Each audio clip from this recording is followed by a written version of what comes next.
Okay, we are live. I am Emperor Vulcan with the State of the Empire again. We are joined by Top Keck, who came on What, five a weeks ago, few 6 weeks ago, weeks something back. like that, right?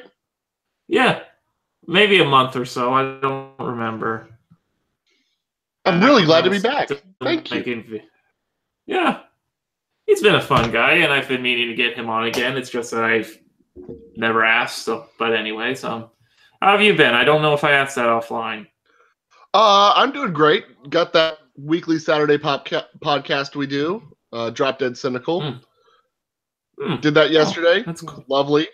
So Oh, Sundays are my open days. Love doing your podcast. yeah. Yeah, it's fun to come on here and talk about whatever. Yeah, the Tower PC died this week, so that's a little rough. But other than that, got the laptop worked up so I can still do content. So Yeah. everything's fixable. And we got the actual co-host now. Hello. Hi, Allie. This is Top Keck. Hello. You hear me okay? Loud and Yes, clear. we hear you. Do you hear us? I do. Okay. So we were like off air talking about the channel awesome stuff. Like we went into a little detail last week, which it seems like we only scraped the iceberg, it seems, when we were looking at that last week. Oh yeah? Yeah. Oh, yeah. Lord. Apparently one of them happened to be a pedophile, too. Well, the awesome guy? Well, no, apparently, technically it was G Wario, but at the same time, he's dead, too. Like, I'm not comfortable stepping on somebody's grave. It's anonymous allegations, which I tend to believe it when it's pedophilia, but the first one was I was 18 and I felt 16. Like, that's a weird allegation. Okay. Against the guy. Like, that was the one in the document, was that she was 18, but she had the mindset of a 16-year-old. Which, that's not pedophilia, that's just a girl who's unused to her surroundings. Yeah, it's weird. It's an older guy, younger girl, which can be weird and creepy, but not technically illegal. How do they know that her mental how do they know the difference between a mental capacity of 18 and a mental capacity of 16? Because as someone who works it was one of those self-diagnosed things. I'm going to tell you there are classifications, right? And it's going to be a 14 to 18 at least. I mean, they might even give you 16 to 24 would have the same type mindset. So like being able to differentiate the 2 years is weird. Now, when you're talking about somebody who has the mindset of a 12-year-old, it's much different. That's why schools are grouped the way they are. You've got K to 5, which typically ends about 11, 12, and then you start middle school, which typically ends 13, 14, and then you have high school, which typically ends around 18. So there's like classifications of ways that kids think, and to be like a 1 year, 2 year thought process difference is, I mean, yes, between the ages of 18 months and 36 months, because then you're talking about a 1.5-year-old and a 3-year-old, but 16 and 18 is there's a lot of similar brain processing going on. So it's hard to say like she's 18 but she thinks she's 16. What does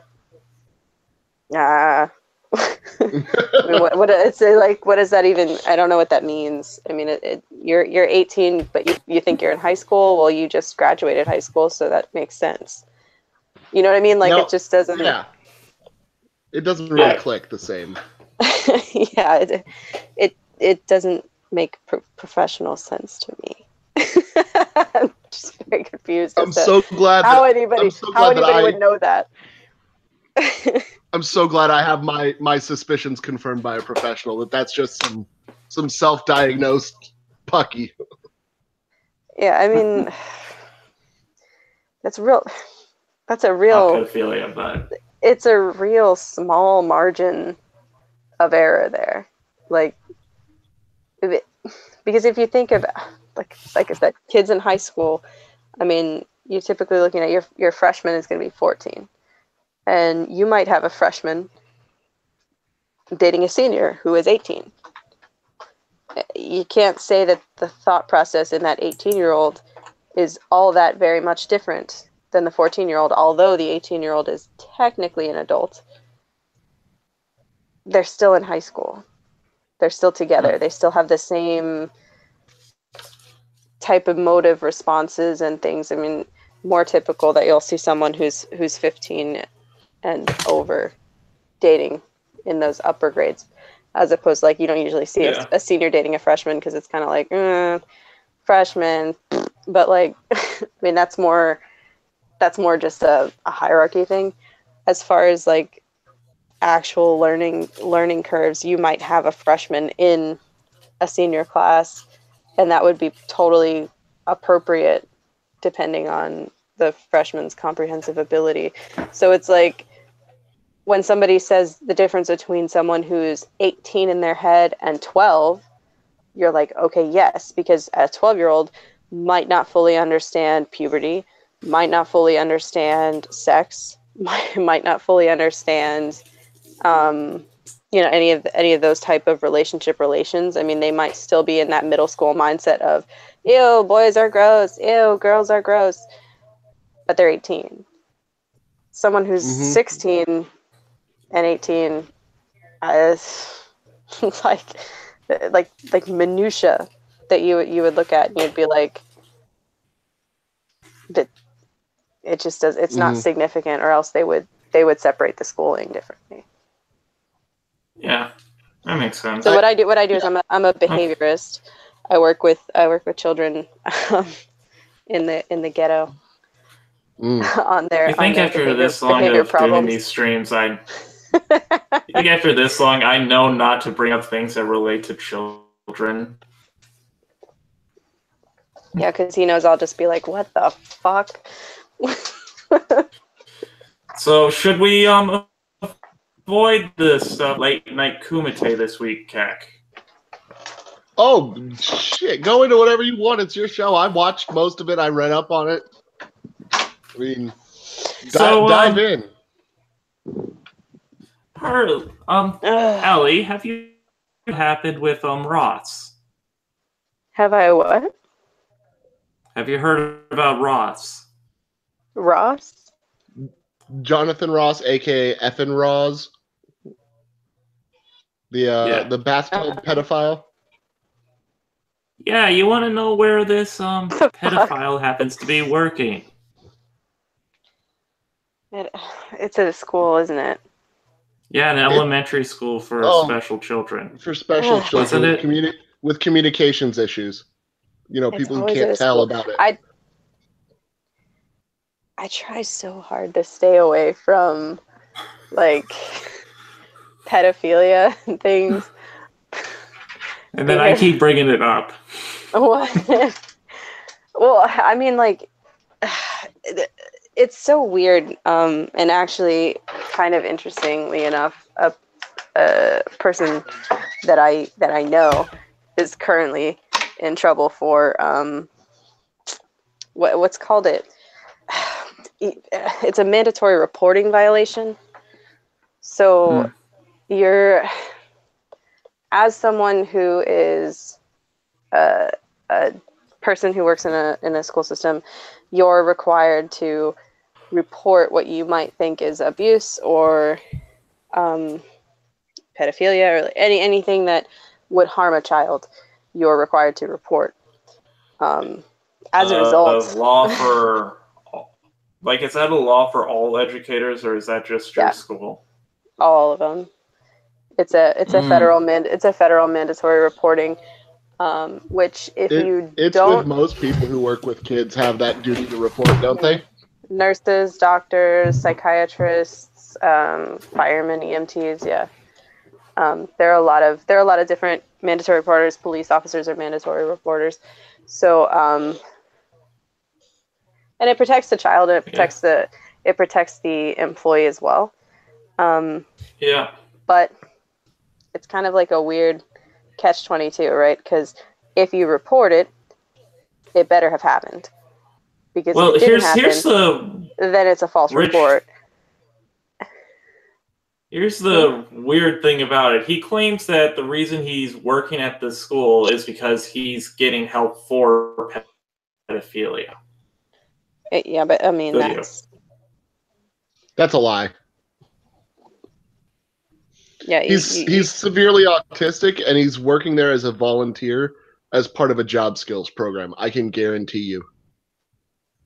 But he claimed that he was getting help for pedophilia, and it turns out he didn't tell them about the pedophile part. Yeah, they don't. It's not a thing. Like, they don't put people who are like confessed or self-confessed pedophiles around kids, and they're like, "Look, we'll just desensitize you to it." Like, it's not a dog. You're not desensitizing a dog to a bone. So they're not gonna take those kind of risks with children. Because like that school could totally get sued. Like, if somebody's parent found out, like, well, we're part of this program that's helping reform and rehabilitate pedophiles. Do you have any idea? Well, from the sounds of it, the school's not aware of it. Well, there you go. But I mean, regardless, like, if that's what he's saying, like that I'm part of this program to get over my pedophilia, so I need to be immersed around children. That's not. It's not. No responsible anyone would be like, yeah, just go ahead and go be around a bunch of kids, like, because you're putting somebody at risk. You're not. Just there's no amount of liability insurance in the world that would cover you. No, it's not like, well, and it's not like claustrophobia where you're like, just go in a couple elevators and relax for a minute, you know, and like leave the doors open, run out when you have to, like whatever, if that's what you need. It's not like immersive therapy with pedophilia. You're like, yeah, have a couple kids just sit on your lap until you don't get a boner anymore. Like, it's not a thing. Like, well, see, I don't even know. His self-professed kink is he likes looking at videos and pictures of kids in bathtubs. Like, that's his jam. Oh, and he's also said he wants to shoot up schools and various other things. Like, the last person you'd probably want working at a school. Yeah, So but one of the people who exposed him, that he doxed the dude's 7-year-old sister, like said her address and said he hopes somebody rapes her, like on a live stream. Wow. Yeah, what a class act. Dude is a piece of shite. He sounds lovely. And I don't know. And it's from the sounds of it, like, apparently the internet's gotten on his case, but not sure what else has happened. Ugh. And there's nothing anybody can do, though, because there's no official victims. Like, and he lives in California. And if there's no, well, and where even if there were victims, it's hard enough to prosecute them. Where the age of consent is like birth. I just the thing about background checks. That's a great stream to come into. Yeah.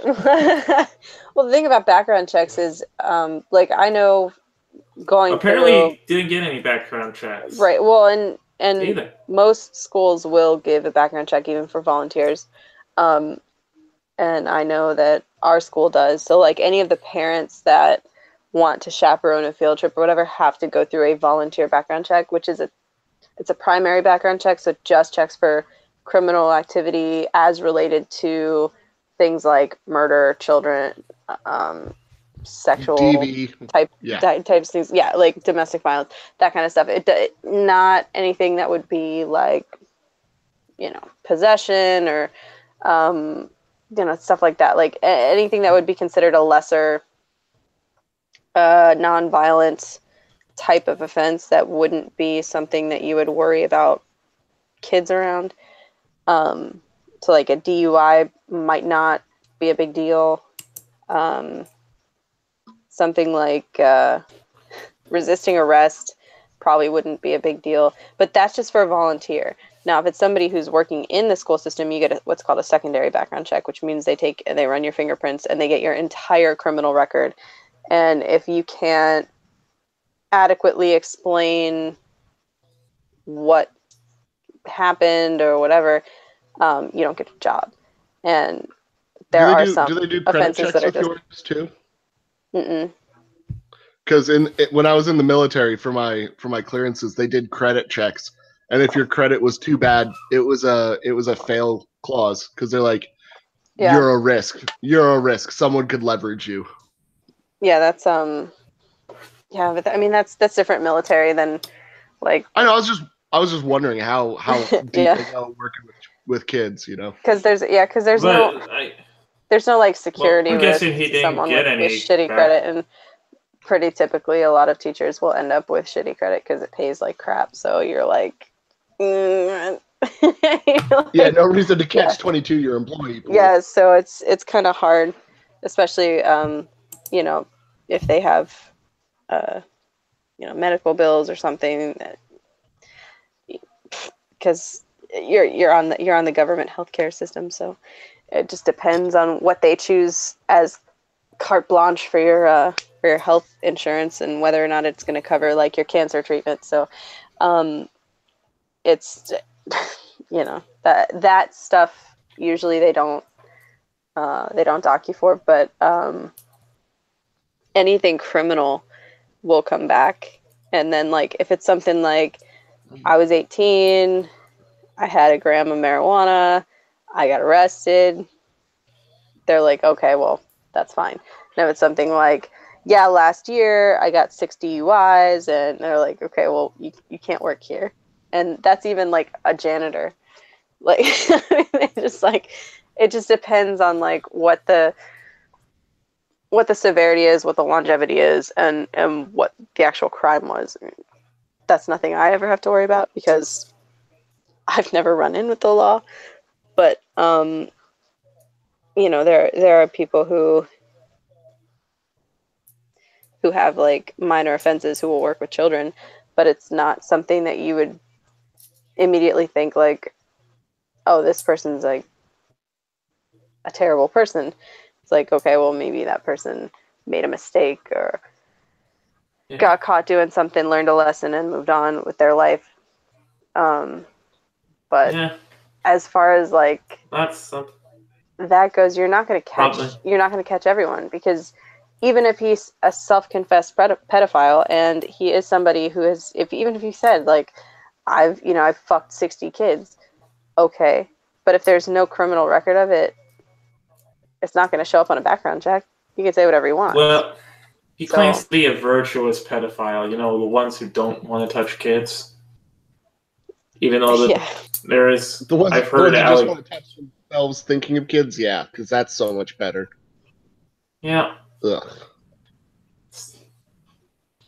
And like from what I heard, he'd be like one of those people in charge of like bathroom times.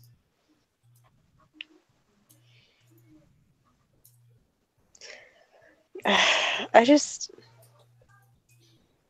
don't see anything virtuous about being a pedophile. It's completely unnatural and disgusting. So, I mean it's considered a disease by people, isn't it? I bet it is one of those things that I personally, as a Jewish person, would not mind resurrecting the gas chambers and finding some canisters of Zyklon B and loading them all up in there and, you know, I say just eliminating put the problem. I just like put that like gas stuff into pills and then just put it into their cereal milk and just have them drink it. We have those. They're called hydrogen. What? We have those. They're called hydrogen cyanide pills. Yes.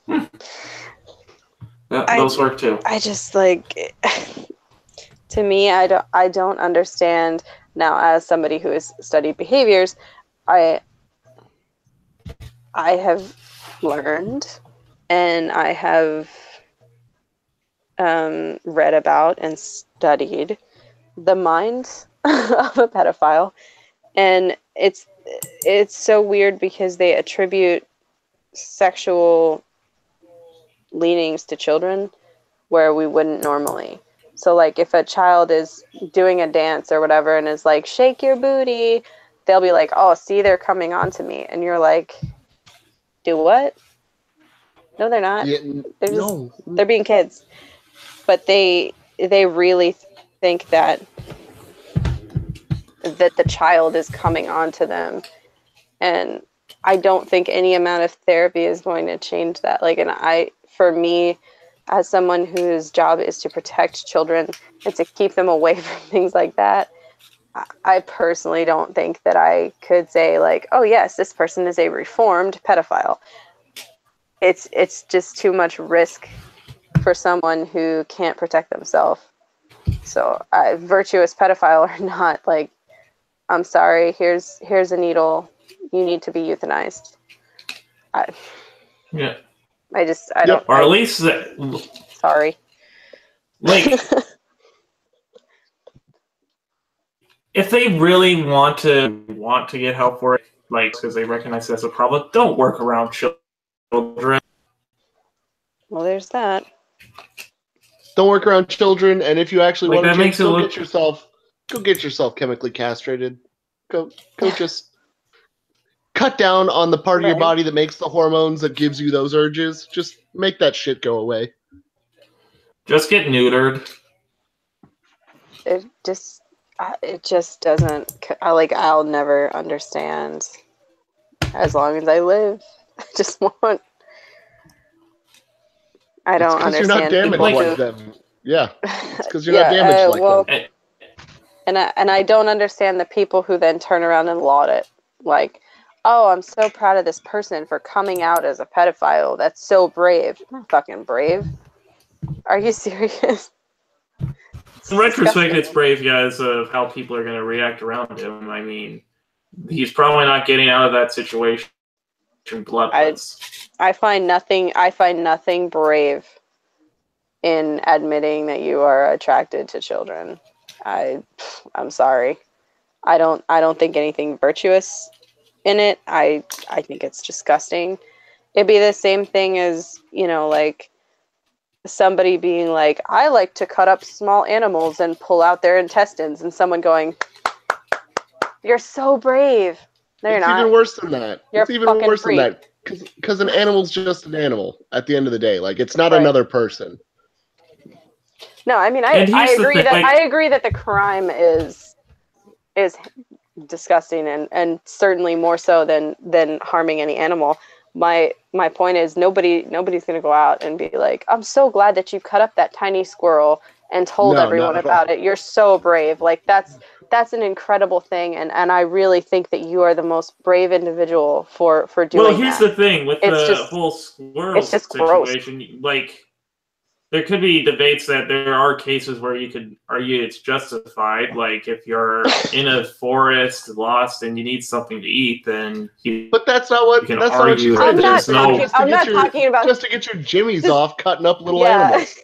I'm not talking about like if you need food. I'm talking about if you're like needle points north for dead animals. Yeah, if I enjoy, cutting up small animals and jacking off to it, then I tell everybody about it. Like, I jacked off to a dead squirrel today I found in the road, but I didn't kill him myself. And everyone's like, "Oh wow, you're so brave. That's amazing." No. It's disgusting. I bet you there's a group on Tumblr who would say that is stunning and brave. Ugh. Like, we don't. Stuff for everything. There are just some things that we don't talk, like, that are not brave. Like, it's not brave. I'm sorry. I'm coming out as a disgusting human being. So brave. It's really not. You're just a disgusting human being. It's just another way for you to feed your own ego about being disgusting. So, fuck you. Yeah. Stop being gross. Like nobody wants to listen to it. And then there's all this stuff about wanting it to be like something that people accept in today's society. Yeah. I mean, and then people be like, people say the same thing, like, oh, well, they used to do it in ancient Rome and ancient Greece. And I'm like, yeah, they also used to drill heads open for headaches in ancient Rome and ancient Greece. Should we They go also back had to slavery that? back then. Like, they also used to eat lead. Like, they did a lot of things wrong. They did a lot of fucked up They shit legitimately got lead pills.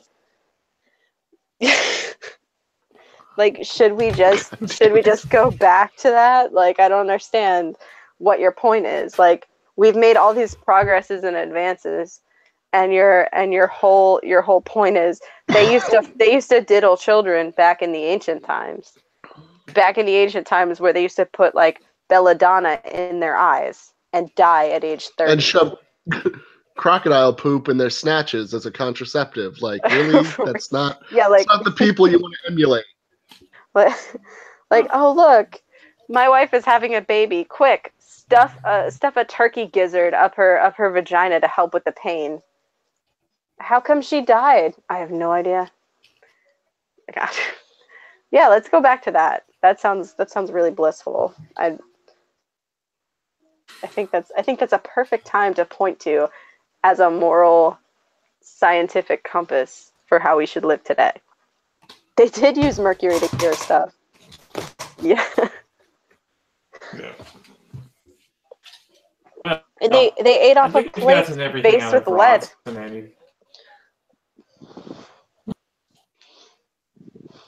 So, did you guys hear about I was there for the Bully Hunters. That was a magical shit show. I didn't. To you. I didn't. You know what sucks about not being on Twitter anymore? You don't get to know about all this. I miss everything. Yeah. It really sucks. Oh, I got an email from Twitch about it on the lead up. They were like, "We're promoting this event. You want to stand out against bullies? You should come follow them." Well, it's nice to know that a platform is openly supported. But anyways, Twitch? Isn't from that Polygon on it. That's a streaming site. Let's see. Polygon vigilante group plans attack on nets. Women have a hard time in gaming.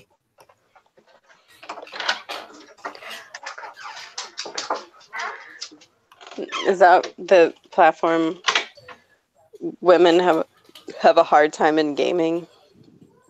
Yeah, they have such a hard time with being in the top 10 of streamers on there all the time. It's so hard for them. Yeah. I mean, I have a hard time gaming because I'm bad at it, but... See, one would think if someone says... worst. Yes, in Counter-Strike, if somebody tells you, "Oh my god, get better, kill yourself," you'd think the gist of their argument was, "You're bad at the game," not, "Oh my god, misogyny." I grew up playing ice hockey with boys and then with men.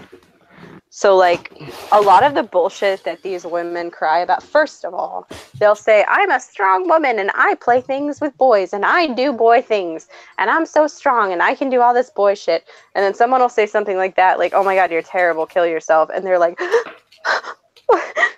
"What? My feelings?"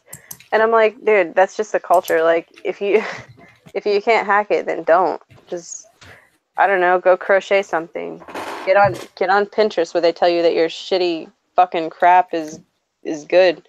Everyone's like, "Oh man, I want to make one of those." And it's like, why the fuck would you need a flowered doily in bright purple and pink? I don't understand, but okay. Like, go do that. Go back to that. Like, don't try to go toe to toe with men. I mean, that's what they do. That's in their nature. That's their competitive outlet. guys will tell each other to fuck off all the time, and they don't mean it. It's just it's what it is. You know, like, I don't know how many times I've heard guys on our bench talk about, you know, somebody being gay or blowing the game or, you know, whatever. And they do the same thing to me. And it's like, if I took everything that they said to me personally, I wouldn't play a game that I really love. I mean, that's just how they are. I don't know how many times I've sat down on the bench after blowing a play and they've been like, God, the only thing you're good for is your tits. That's why we keep you on on our team. And you're like, thanks, guys. Appreciate you. You know, like, I mean, that's just what they do. Like, it's how they do. Like, I don't understand how to better explain that. But a guy respects you when he's able to give you those kind of back and forths. It's not misogyny when they're treating you like one of the guys. They're literally treating you like one of the guys. They're treating you equally. That's what you're asking for. So either you're a strong woman who wants to be treated equally, or you're a sappy piece of shit who can't hack it. Pick one. I have no room for that. Yeah. Yeah. Let's see. So apparently, Bully Hunters was a thing where a collective. It was 8 people. It's not a collective. It's like 8 people. That's even Can I better. also can I also point out I wasn't aware that a lot of people even played this game anymore. Have you looked at the Steam map? It's consistently the number 3 most played game on Steam. It's got a huge competitive scene. Okay, fair enough. I wasn't like, it's not like one of those games I hear stuff, but then again, that's fair. I wouldn't. It has its own betting sites for competitive matches called HLTV. Nice. Okay. I'm terrible at video games. I like watching people play video games. Right? Like, listen, I tried to be a pro gamer. I was really good at Pokemon when I was like 12. Like, damn, I could have gone to nationals, but my parents didn't sign the permission slip. You know what I was good at? I was good at Tekken because I was like one of those angry bitches growing up. I give all props to somebody who can play Tekken. Anybody who can chain a combo in Tekken deserves all the praise they can get. I fucking nail that shit every time. But I like quit. I think I had Tekken 3 and it was like the last one for PS1. And then they're like, you have to get a PS2 if you want the next one. And I was like, fuck that shit. I don't have money for this. Like, I'm 12. I don't have time for this. What are you doing? Changing platforms and shit. I have other things to do. So I got out of the Tekken game. But fucking Heihachi was a boss. I can agree.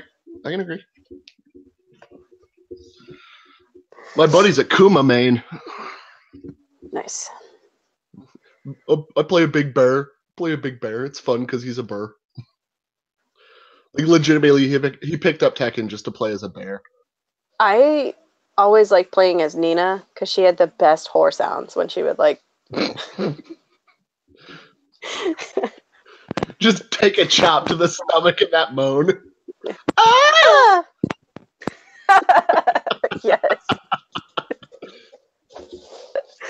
Okay, I have no idea what happened. Sorry. But my computer logged me off the stream. It logs you on twice. There's 2 of you. There's a static screen you, and then there's you. I realized that. Begun the clone streams have. Okay,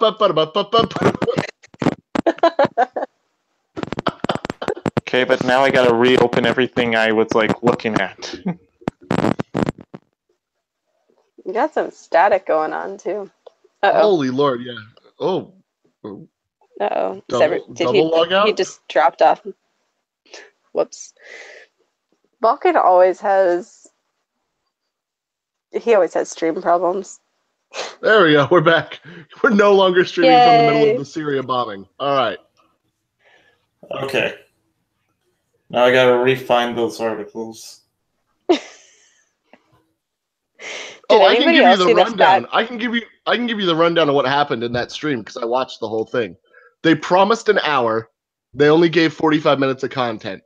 It was almost all pre-recorded footage. And See, as the and that's stream's what they going don't on, understand. The women is they promise you a full hour of work and they give you 45 minutes and they want to get paid $1, but it's like, bitch, you're only making 77 cents. I'm sorry. oh, it gets so much worse because in the middle of the stream, people figured out it was pre-recorded because they went to Steam's alias list and found out there's only like 8 people total, and they shared back and forth being the bully and the hunter. And they only joined in for like the casual gun game mode, not the actual competitive mode to hunt bullies. And a bully hunt consists of going in, killing the person who was mean to a lady, then leaving a calling card like "Bullying is bad. Go to our website. Nothing personnel, kid," and then just deucing out of the game. You know what that is? It's It's a the craziest total shit ever. it's a total ripoff of the like I think it was like a 60s sexploitation film called The Rape Squad. And it was about all of these chicks who got raped and they just went after the rapist together. And like anytime any man was like saying something shitty, they'd go in and they were like this power hit squad. It was like an old Grindhouse film. And they'd be like, fuck you. You don't talk to her like that. And it was like shitty like chicks just beating up on like dudes in leisure suits. Yeah, but this is the in real life version of that, and it turns out the dude in the leisure suit is just a chick in a mask. and the whole time they're doing it, they're advertising SteelSeries headsets as like their primary sponsor. The next day, SteelSeries is like, "Whoa, no, we're actually suing them for displaying our logos too prominently. We told them it was a good idea and we'd give them some gear for it. We never said we'd fucking ride this one home. What the hell? Please, God, buy our product. Do not associate us with this trash. I want nothing to do." That's even better. Yeah. Mexi Oh, Hitler! And it keeps going worse. Medicare found out in the middle of it. He found from the chick who was the host's VODs videos of her calling people who kill her in games and who she kills in games faggots and saying they should be raped to death and shit. Like just all this toxic ass stuff. It's like, oh yeah. So she blames it on 4chan. Then when they said there's nobody from 4chan in your stream, she goes, "Oh well, it's out of context." And then when people link her the whole stream, she goes, "Oh well, it's okay. I'm bisexual, so I can say faggot. Plus, it's my boyfriend's nickname." Oh Lord. Like, I mean, just the worst I call explaining my away. boyfriend an abo faggot, but that doesn't mean that I can just go around calling everyone an abo faggot. Like, just everybody, just give them the double finger guns. Yeah, we're gonna have a tribe of Jube originals one day. That's the dream. Oh, great! It's as So- disgusting as it sounds. Great. So in between shots of Manischewitz, they can play the didgeridoo. Perfect. Yes.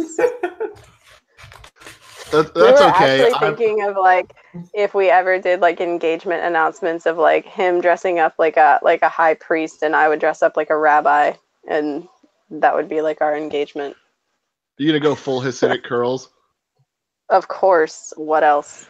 I'd have to get a 'Cause- wig though, because my hair is blonde, so I have to get something like darker. Funny irony here. I'm Jewish. My wife is Native American. So I've still got the Aboriginal and Jew just on the swapped roles over here. My brothers. I got stars of David in the teepee. It's okay. We're good. You have Jube originals too. We can open casinos and be our own lawyers. It's the perfect racket. That really is though. I mean, I'm not gonna lie.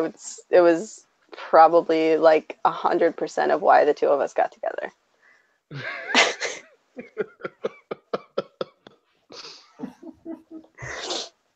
That and he also has a huge affinity for Nazis. So Oh, I got kicked just out of our made sense. Jewish community. Yeah, he has a like. As Yeah, a he had a child, song called it was a July day. Swiftler, right? I looked straight up. I'm like, oh my god, it's hotter than an oven in here. Out, just out. Not allowed anymore. My grandma was mortified. She's like, what the fuck? What are you doing? I have to live near these people. Jewish guilt. I was just gonna say, I bet you it became about her because Jewish guilt is 100% at Oh. that point. They're like, "Why would you do this to me?" And you're like, "I didn't do it to anybody. I thought it was funny." And apparently, I did it to you. I know. I was sweating like great grandpa in Auschwitz in there. It was hot. What do you want? I have my grandfather fought in World War II, so he has a Nazi armband. So Oh yeah. when I Did went he fall to out of the tower too? Yeah. He was actually a tank driver in Patton's Third, and the story is that he killed a Nazi and took his armband. The more likely thing that happened is that he won it in a game of poker, but I have it on my person. So for Purim, they were like, well, what are you going to dress up as? And I was like, oh, it's a surprise. Oh Lord. They were not happy about it. I was like, it's historically accurate. And they're like, only you. And I was like, yeah, it's funny. Be quiet. I want to cosplay on Crystal Knock. Shut up.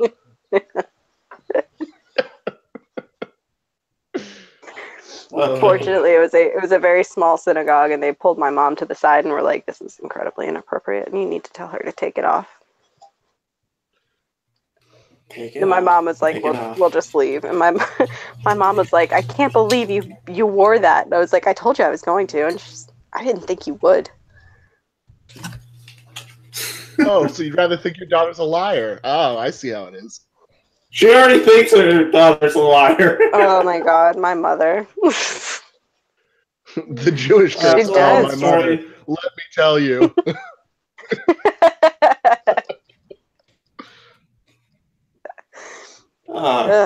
Okay. Well, then, Ali sent me something that was apparently on Tumblr today. Yeah, I got it off of Gab. Everyone should join Gab. I will in Desire. I'm on Gab though, so you should be on Gab. I think I have a Gab that I made. Because I got permabanned. I got permabanned from Twitter, so. The hell did you say for them to show you? Long story. I asked somebody if they still had a hard on for someone else's dick. And Nazi stuff. You know, the normal stuff you get banned from Twitter for. Just normal stuff. Yeah, you know. But anyways, the thing that she sent me is if a fat woman wants to have sex with you, have sex with her. Now, no, neither of you interrupt me. I want to read through this. Okay? Cross my heart. I'm not talking to you. What? No, what did you say? Don't interrupt me. I'm trying to read the thing you sent me. Oh, okay. I won't. I kind of already did. Whoops. And if a fat woman approaches you and wants to have sex with you, you have to have sex with her. No ifs, ands, or buts about it. First of all, well, there'll definitely be some butts. Probably a few front butts, a couple of back butts, and the actual butt. But go on. First of all, you should be fucking honored to have an opportunity to have sex with such a big, gorgeous goddess. more importantly, you have to blush, as she said, because if you say no, you are actively oppressing her with your bullshit, ridiculous standards of beauty. And let's face it, what you think is beautiful doesn't matter because she can be as fat as she wants. It's her body, not yours. By oppressing her with your fatphobic bullshit, you are likely going to be triggering her and thus violating her and her identity. And by violating her so viciously like that, you are in fact committing rape. And there we go. So by not having sex with her, you're also raping her. Like, if you have sex with her, you're probably raping her, but if you're not having sex with her, you're definitely raping her. So, there you go. That's new definitions of rape for you. Yeah. No, totally. 100% logical. Damned if you do, damned if you don't. The only choice is to bend over and spread your butt cheeks and let her go in dry. I'm kind of nice. I'd spit on it. See, that's what differs you from her. She's gonna be mean. She's just gonna spit on your back and tell you she's done. Hopefully, she doesn't want to ride you. Oh my god! Could you imagine? Maybe. Like, I don't understand. Like, what happened to having preferences? And I think I posted on Gab, and I was like, "You must have sex with me no matter what I look like, women. I only want to have sex with a man if he looks like Thor, also women. Like, you can't have it both ways. Sorry, doll. Like, if you want to have sex with a man who looks like Thor, then you got to put in the work. Yeah. Or you got to find that one guy who looks like Thor and is a severe chubby chaser. Yeah, like just go on the fat fetish sites and try to find someone, and then they get confused. They're like, "Why do I have to go on a fetish site?" Because you're a fetish. Like, yep. Look at you. There's a lot going on. Yes, there is a lot going on. Someone There's has to have a massive attraction. Women. You have your own gravitational pull, so it's important when you walk on the that beach, your lovers know this. Like, exactly. Sometimes guys might just slip in, and it's an accident because of the vortex. Then if they slip out, they just go into fucking orbit. Yeah. Is there a Black Thor? Yes, it's the Black Panther. He's Black Thor. That's now a thing because he's kind of godlike and also black and. But Thor's got the power of lightning, so would that make the Black Panther a Thundercat if he was Black Thor? Oh my god, yes. That would be so awesome. Yeah. Thundercats. Just grabs the fat bitch, yells "ho" and shoves it in.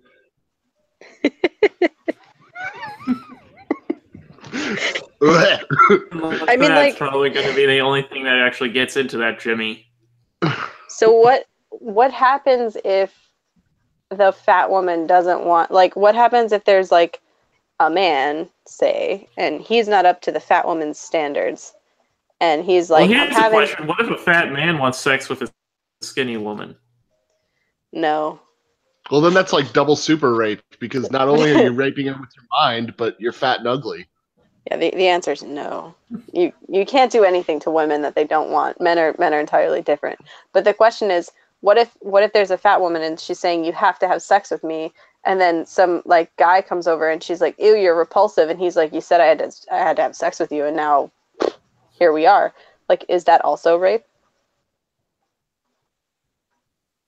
Because, yes. I mean, she's basically giving consent to everyone.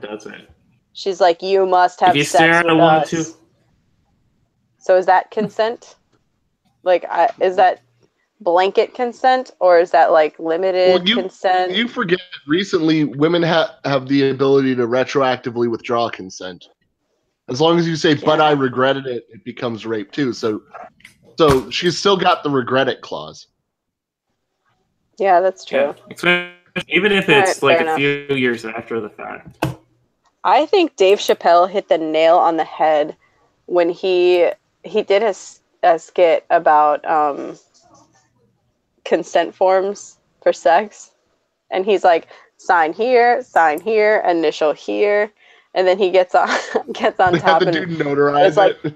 it's like 2 seconds, and he's like, I'm gonna need you to sign this non-disclosure agreement.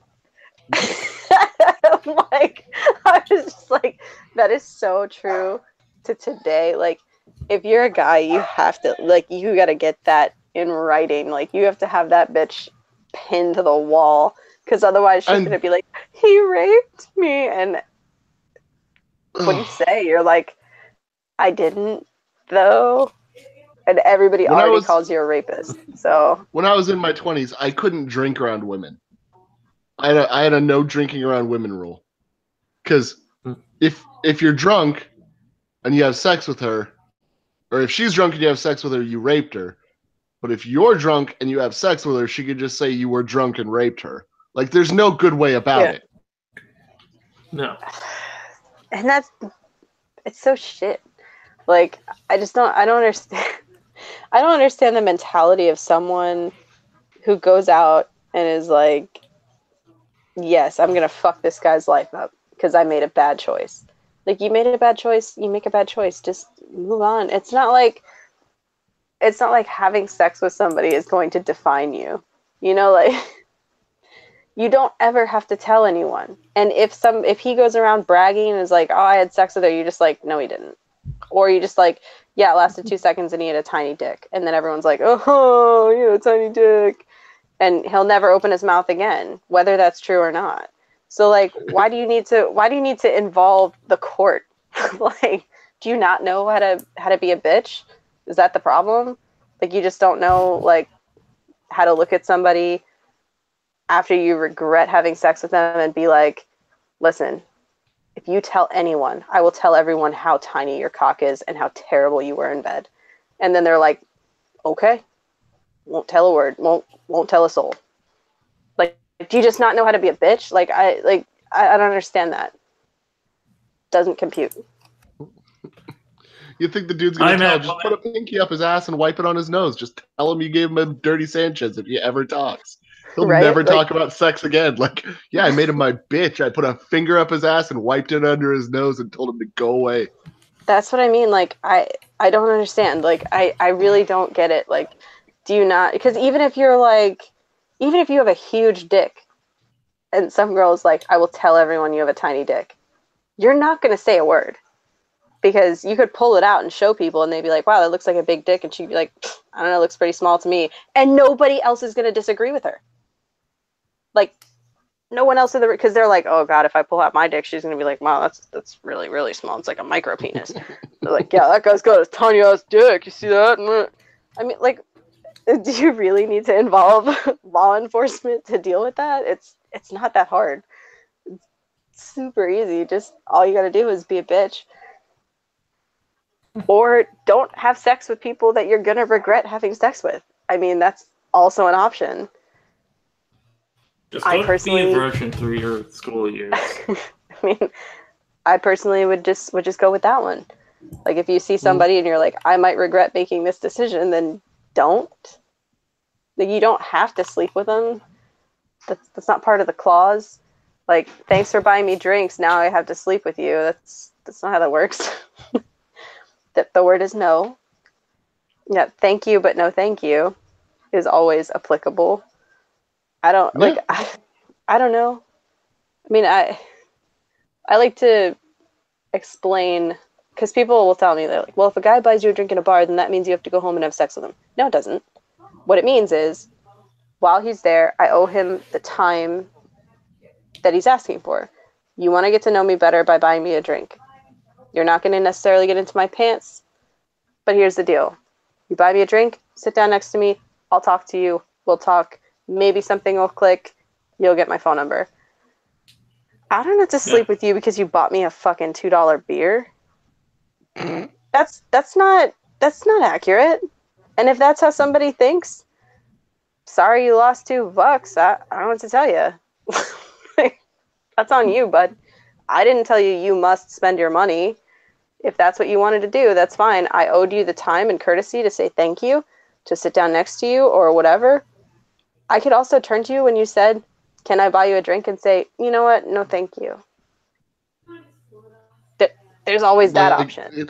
It's very easy. People don't get it these days. I don't understand. I don't know. Maybe I was raised with a little bit of self-respect, I guess. I got told no enough that I learned how to do it myself. That's what it was. That's what it is. There you go. I don't know. I mean, like, there have been. I don't like to get like a big head or whatever, but like I look a certain way, and I do it for a reason. I enjoy not being a total dumpster fire, but when I go out, there are lots of times that people will come up and ask, you know, to buy me a drink or to sit with me or for my number or whatever, and the word is no. If I don't want you around me, the answer is no. And you get the rule of 3. I'm going to ask you politely twice to leave me alone. Please leave me alone. I'm not really into that right now. Thank you so much. No, thank you. Twice. Then I'm going to tell you to leave me alone. Anything beyond telling you, you're probably going to get hit. So just move. Like, ask you till you make you. Yep. That's exactly it. And I'll be honest, there have been times where I've been at a bar and I've been hanging out with a couple of my guy friends, and they've gone to the bathroom and they've come back, and I've had a broken bottle at somebody's neck, and they're like, okay, we will not leave you alone again. And it's like, just because you, yeah, well, they're dudes. Just because you offer to buy me a drink doesn't mean you get to put your hand on my waist. Doesn't mean you get to come near me. Doesn't mean you get to be in my space. If I invite you into my space, fine. But if I tell you, please take your hand off me, please move away from me, take your hand off of me, go away, whatever happens to you afterwards is on you. Like, I'm not pulling any punches. So I don't understand when you have these feminist women who talk about, you know, oh, we should take self-defense classes. I took Krav classes, and I learned to defend myself. And then when I go out, I can feel confident and comfortable wearing whatever the fuck I want to wear, however the fuck I want to wear it, to tell somebody, no, you can't have this. This is my body. You can't come near it. I don't want you here. This is not for you. This is for me, or this is for whoever I'm with, or whatever. I don't understand why you have all these, I'm such a strong woman. I have all these strong, independent women feelings. And then they're like, it's so hard to say no at a bar. Really? Because even if you can't defend yourself, you take a look at the bartender. He'll get the bouncer. He'll get the manager. If you're like, I need help. I mean, the only thing you have to do is what person today doesn't have a phone at a bar? Right. Like, there is such a thing. There is such a thing as the police non-emergency line. Yo, this dude's creeping on me, and I'm worried he's gonna follow me home. Yep. Can you come escort me to my car? Or like, even the managers at the bar or the bartenders will escort you to your car. Like, there's so many options for you. You really don't have to put yourself in a situation where you feel uncomfortable. And I don't understand. I've never understood. Like, my dad taught me how to box. He's like, look, I love my girls, and I know that you're both going to be pretty. And I'm like, thanks, Dad. Well, you're of my seed, so of course. And I'm like, that's gross, but thank you. And taught us how to box. You know, he's like, this is what you need to know. This is how you need to be able to move around. And when I got older, I took courses in self-defense because I thought that would be the best way for me to feel comfortable in my skin and my body, knowing that I could get out of situations. Are there going to be times when people are bigger and stronger than me? Of course. But there's nothing wrong with screaming help if you need help. Mm-hmm. Yeah. And there, especially if you're in a crowded bar, how many people do you think are going to be like, oh, that person needs help? It's fine. At the very least, the employees are trained and know what to do. They know who to call. If you're downtown, there are cops outside of every single bar. The only thing you have to do is kick off your shoes and run to a police officer. So I don't understand where all of this, I'm so afraid, I've never felt uncomfortable going to a bar by myself. And I'm 5'1", and I'm not very large. I'm a size 4. So I'm a 27-inch waist or inch pant on my hips. So I'm not enormous. So I don't understand. Mm-hmm. I don't know.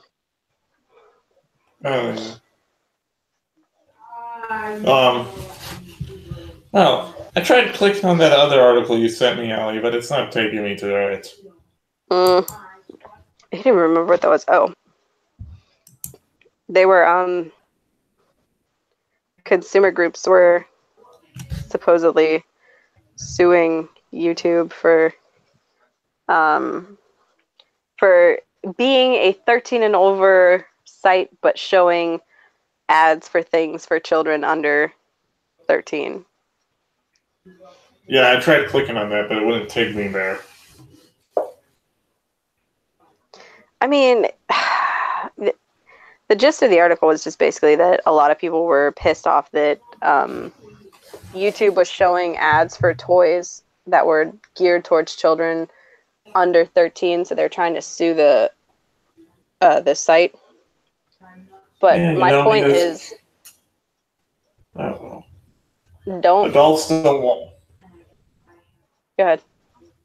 It's not like parents wouldn't be watching and consider buying those ad things. I don't know. Right? You hit the nail on the head. I mean, that's exactly it. Like, as a parent, you're sitting there, why would you have young children and they're showing you an advertisement for a toy for a young child? That makes sense. Like what? Do they want them to show like R-rated ads and a little kid just happens to be watching and sees someone's head get blown off? I don't know. I mean, I know for us, we use there are a lot of early childhood education YouTube channels that you can find all kinds of music and movement and activities for kids to do, brain breaks, things like help them count, help them, like just little rhythmic things that you can find that the child might not necessarily have a YouTube account. But the parent might have a YouTube account and might partake in some of that stuff. That's at the parent's discretion. So if you're looking at those, then it wouldn't make sense to put adult ads on a children's channel. And just because YouTube is saying you have to be 13 or older to use the site, that doesn't mean that you have to be 13 or older to view the site. Does that make sense? It's not like a porn site. You don't have to be 18 and enter your birth date. I think Will's got it. It's a regular website. They're saying that they don't want anybody who is posting whatever on their site under 13 because it's a liability. That doesn't mean that children won't consume the media on YouTube. Although there are people who claim to be under the 13 age on YouTube. I mean, I've come across someone who claims to be 9 years old. I mean, there's tons of them. Talking about issues like rape. There's always going to be people who lie, but the 13 age is just for them to be able to say like, oh well, she might be 9, but we told her she couldn't use the site. So if like somebody comes in and for whatever reason says, you're allowing my child to use the site. Well, no, I'm not. Your child then lied on our form. Yes. You're allowing your child to use our site. We said don't use it unless you're this age. Mm-hmm. Would these be like the same people that like would make up the majority of 1 Million Moms? Yeah. That's why I sent it to you. It looked like a 1 Million Moms type article. And I agree with Will Pickman in the chat. Let's stop suing YouTube for this stuff and let them focus on the actual issues with the site. My 2-year-old watches YouTube videos. You don't have a 2-year-old. And yes, hello, Ryder. The third person, if you're wondering, is named Top Keck, so you remember that for the future. Yes, hello. I have a 3-year-old, and she watches YouTube with me and her mother present. That's it. And we're very controlling about what she's watching. And, you know, I'm not Matt Jarvo, so I got that pesky ad block turned on. There you go. Yeah. So if there's a problem, it's 100% my fault because I picked the content. Yeah. There's a really good. I mean, there's so many good sites for fine motor, gross motor, counting. Jack Hartman, I think, has a channel. He's amazing. He's like the whitest white boy ever, but he's got like so many cool videos that kids relate to and can then turn around and say like he's got like this one. It's called the sight word rap, and I'm telling you, it's the whitest thing you've ever seen. And my kids love it because they're just like singing along and doing these things, and then she hates all that stuff.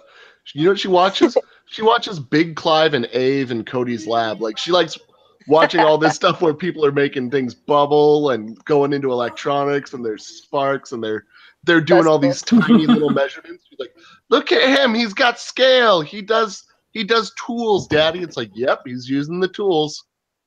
God knows I don't want him to electrocute himself today. You'll try it tomorrow.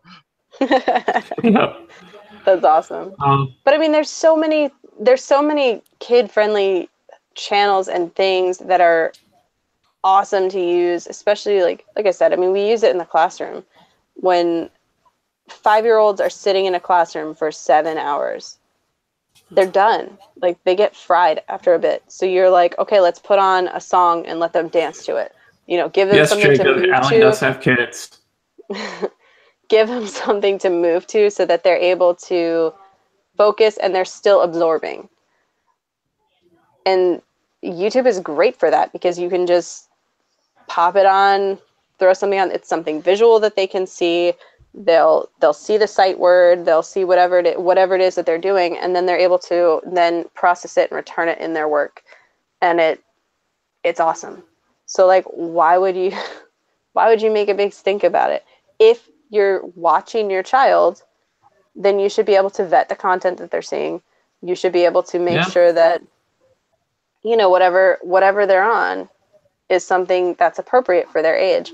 I have blocks on all the computers that the kids in my classroom use that they have like 2 sites that aren't whitelisted or that aren't blacklisted. Do they have any game sites on 2 whitelisted sites.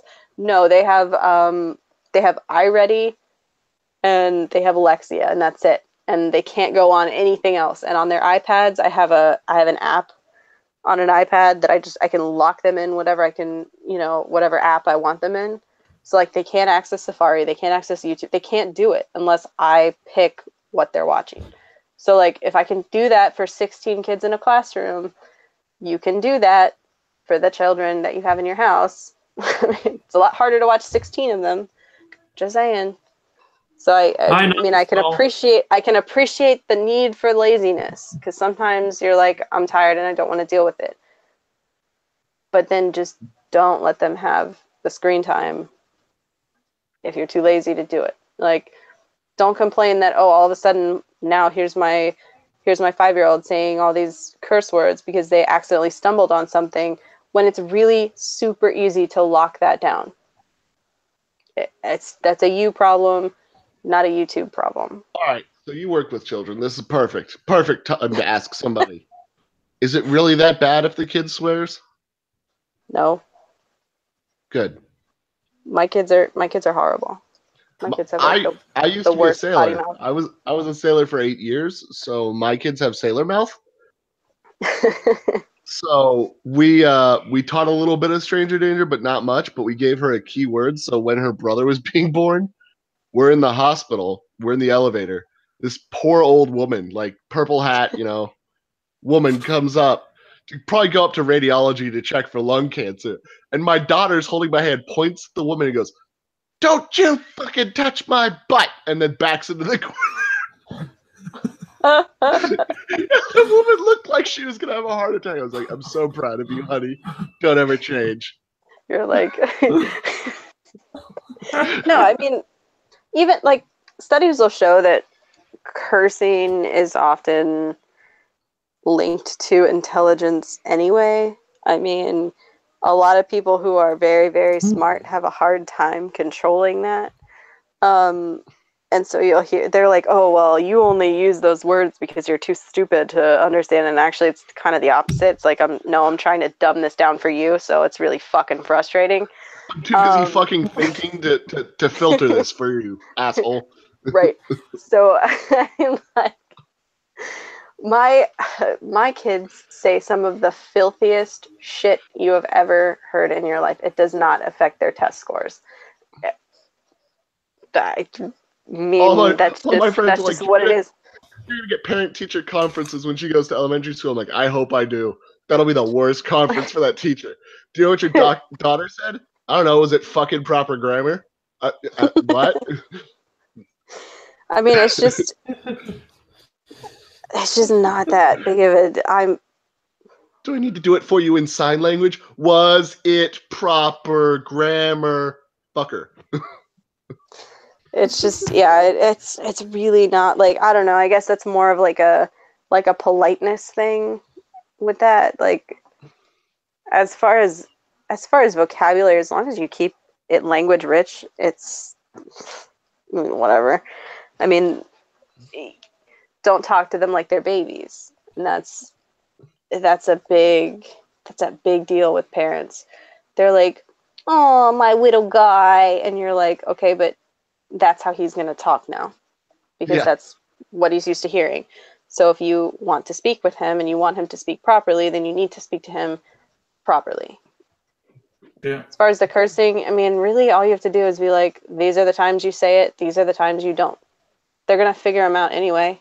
It's not like secret words that nobody ever knows. Like, they're going to find out what they are eventually.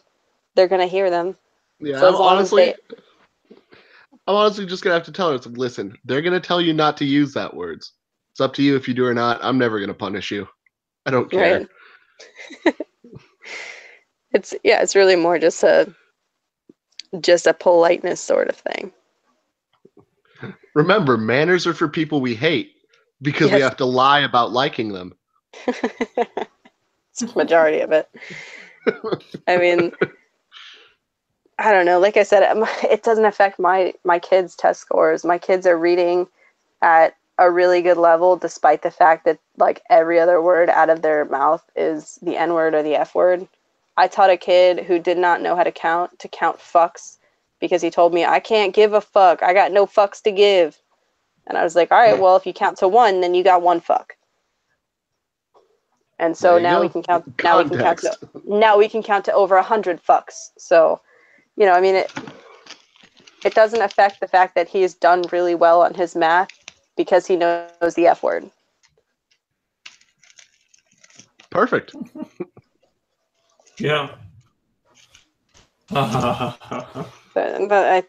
that's just got to do with society and being, everybody needs to be polite. People hate using all these swear words. The funniest thing is the people who will call you on using swear words are the first people who will turn around and be like, "Fucking bitch," when you go the other direction. They're like, "Why do you have to use all these swear words?" And then they'll turn around and then just swear. Like, "I fucking hate that person. They're such a fucking bitch." And you're like, because it's just easier to get out the way. Like, if I tell you to your face that you're a fucking bitch, it makes it a lot easier for me. Because then I don't ever have to deal with you again. Yeah. Or if I do, at least we know where each other stands. Or if I do, I'll know that you already know that I hate you. So I don't mind. I can work with anybody who hates me as long as the cards are on the fucking table. And as long as the job gets done, right? Like, yeah. I don't give a shit what anybody thinks or feels about me at work. As long as everything gets done the way it's supposed to get done, I am the happiest person. Like, just I hope leave you me the fuck die. alone. Here's what I'm good at. Here's what you're good at. Here's our goal. We'll go home at 9. Yep. Like, there we go. This is what needs to be accomplished. How can we work together during this small space that we're together to get this done so that I can leave and not see you? That's the goal. To get the fuck away from you. That is what the Navy teaches people. It doesn't teach responsibility. It doesn't teach teamwork. It teaches you to get along with 5,000 motherfuckers you wish would die for 6 months at a time because you have to wake up 30 feet away from them and they don't fucking wash their boots. That's what it teaches you. Yeah. It's such a useful skill, though. Oh, it's the best. Everybody wants you to like them, though. Like, that's the big thing. Like, please like me, please love me, please pay attention to me. And it's like, dude, I just don't have the fucking time. Like, I'm gonna be honest with you. You're more of a hassle than I can handle right now. So, yeah. Bye-bye.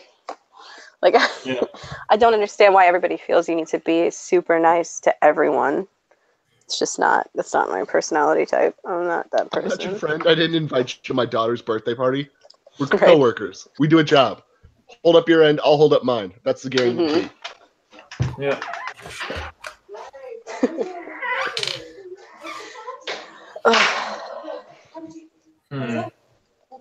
Let's see. Well, when are you going to need to use the quote, "Don't touch my butt"? Every time you're around a stranger. Every time. Just prep them. Just know you're onto them. Don't touch my butt.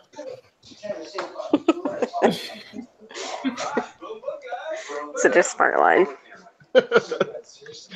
It instantly will put anybody on the back foot. Even the pedos will be like, damn, they're onto me. Son of a bitch.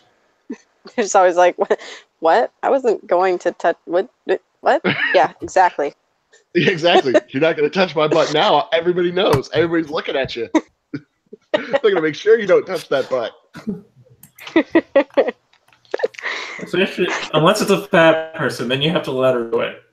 Oh, that's the other one. Me and her mother make fun of each other all the time. So she picked up "Get Fucked On Nerd" whenever somebody fails at something. So she says it to the TV when the My Little Ponies fall down. She's like, "Get fucked on, nerd." It's like, that's gonna be great in school. Someone's gonna trip in gym class, and you're just gonna stop, point, laugh.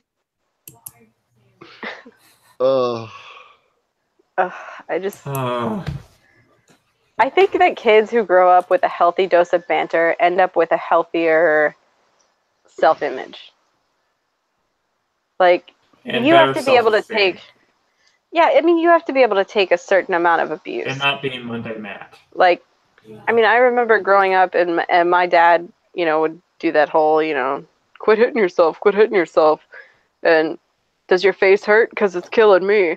And, that kind of crap. And you're like... You learn to shrug it off. I think too many kids now, like, everybody wants to be that parent who's like, you're so great. Everything you do is awesome. I love the way you're throwing that tantrum right now. And it's like, sometimes your kid is a dick. They need to know that they're being a dick. And sometimes you gotta there's punch nothing them in wrong the with face. There's nothing wrong with saying it. All you gotta do is be like, hey, buddy, being a dick. Stop. But there's so much in people now that they're like, I don't want to hurt their self-esteem, so I'm gonna tell them all these lies. Like, does this make me look fat? Does this make me look, is this age appropriate? No. They're like, yeah, that looks great. And it's like, no, it doesn't. No, it looks That's like a ass. horrible You're outfit. stupid Like, for liking it. Why are you doing that? Like, I dressed in ripped jeans and a hoodie every day. And every day I got shit for it. You look like you're wearing the same outfit. Well, it's different clothes. Well, it looks the same, and you look like you're dirty, and you look like you smell. Mom, I like grunge music. This is what it is. This is how I want to dress. Ugh. Fine. Do you think you could brush your hair? No. Ugh. I mean, that's like part of growing up, right? Like you have to be able to figure out for yourself what you want and have to deal with the criticisms that come to you, because you're not going to go into a job with your spiked up blue hair and your half sheet resume and fucking boots and a mini skirt with fishnets and a ripped up top that says some fucked up, feminism is the answer crap. And your interviewer is going to go, "Oh wow, you look really interesting. They're probably going to tell you to go away. How about I give you a job?" Like, that's just not how it works. And then these kids are coming out of college and expecting to get professional jobs looking like they do. And it's like, yeah, because your fucking parents did you a disservice when they told you, "You look great, honey. I love the way you are." And then started drinking because they couldn't stand you. They should have just told you what a fucking piece of shit you were and how you're being a jackass and you needed to cut it out or you were never going to get a job. That's just life. You can't coast through life on, wishes and dreams and rainbows and all that other crap. Yeah. My dad growing up only ever told us something once. Not because he beat the crap out of us, but because he demonstrated why we needed to listen. I remember vividly telling my sister once, "Put your seatbelt on." "Well, I don't want to." "Well, you're going to get hurt if you don't." "Well, I don't think I will." "Okay." Pulls out of the driveway, going down the street towards school. Middle of the road, nobody around. Brake checks, just the middle of the road, going about 10 miles an hour. Her head goes off the dashboard, just thump. "Oh! Okay, I'm putting the seatbelt on, Dad." Exactly. That's why we wear them. "Don't lean back in your chair." "Why not?" "Push." Yep. I remember I did that with him. I got pushed over in the McDonald's. Don't lean back in your chair. But that's the thing. Like, they're not, like, you're not allowed to let kids fail. Like, you have to make them winners. Like, everything. They have to win. And it's like, you don't learn from winning. I mean, winning's great, and it feels really good. But what do you learn? Like, you don't go back into your... You learn by working towards winning. Because you learn the right path. You learn to get strong enough to do it yourself. But I mean, think about being on a sports team, right? You win a game, you don't go back into your locker room and go, "What can we do better?" You just won. Yeah, you develop patterns because of winning, yeah. Well, if it's a bad victory, you might get that, but... I mean, there is no bad victory. You won. Well, I don't know. So you're not gonna... Back when I was in football, if the team didn't pull off they were sloppy and stuff, they'd still get lectured. Fuck football. It's not a real sport. Not like that little puck hitting thing, huh? Yeah, not like the pound for pound toughest sport in the world next to boxing. Correct. But You mean cricket? Couldn't help it. Oh, I couldn't help it. But I mean, you learn from losing. Like, if you fall off your chair, say, when you lean back, like, I could tell you from today to tomorrow, don't lean back in your chair, don't lean back in your chair. But until you pop your jaw leaning back in your chair, or you pop the back of your head leaning back in your chair, it's not going to mean anything to you. So sometimes you just got to let kids fail. I mean, they can try all the hard and they can do all the things, but you can't tell them that that's good enough. Like, I mean, I learned not to run with my eyes covered by running into a dumpster when my eyes were covered. Awesome. I did play soccer, but I also play ice hockey, and football isn't a real sport. Football sucks. How do you win a game and then you go back into the locker room and get your ass chewed? Like, did you watch the same game? We fucking won. Don't chew me out. Like, plus it takes them so long to set up in between plays. Like, how do you fuck up those plays? It took you 20 minutes to set up for that, and you fucked it up? Come on. Read and react. I could not imagine getting my ass chewed out after a game for a sloppy win. Asshole, that's what practice on Monday is for. I'm gonna go drink a beer. Yes. Like, what the That's hell? what it should be. Like if you pull me into a locker room and you're like, guys, that was terrible, I'd be like, we just fucking won. Were you at the same game that I am? Because I was looking at that score and it says we're the winners. So what the fuck 100%. 100%. You tell me a win was terrible. I'm telling you, Roger that. I'm losing next time. Just for you, coach. Okay, if you think this was terrible, wait till next time. I mean, and again, and then on Monday at practice, you get called out, and they're like, "Look, we won that game, but now it's time to fix what we shouldn't have had happen." Like, there were a couple times they made it into our end zone that they shouldn't have. There were a couple of times that we missed tackles. There were a couple of times that we could have made a run and we didn't make the run. Or this guy was open and we should have passed to them and would have gained more yardage. Fine. That's a Monday thing. After the game, if you come into the locker room and we're high off a win and you're like, all right, I need you guys to sit down so we can talk about this, I'm leaving. That talk about had better be who the MVP is. And better be good job. Other than that, you're gonna eat it. I will walk out. There's no not gonna happen. But I wouldn't consider soccer a real sport either, to be honest. I mean, soccer's kind of for a bunch of whiners. I tore my ACL playing soccer, so anytime I see anybody get turf toe and start crying about it, I'm just like, fucking pussy. Because I got a compressed spine from soccer. Yeah, I gotta say though, I didn't do as badly as the other guy because I was short in high school. I was like 4'9". I was that little tiny spring kid, so I went for a header thinking I could totally do it. But I forgot that I'm 4'9", and the other dude is like 5'7". So I came up with all the power of a coiled midget straight into this dude's solar plexus, compressed my spine, and shattered his rib cage. Like, he was done. He was done, hospitalized, done. And I'm just sitting there like half knocked out, like, I can't. What the fuck?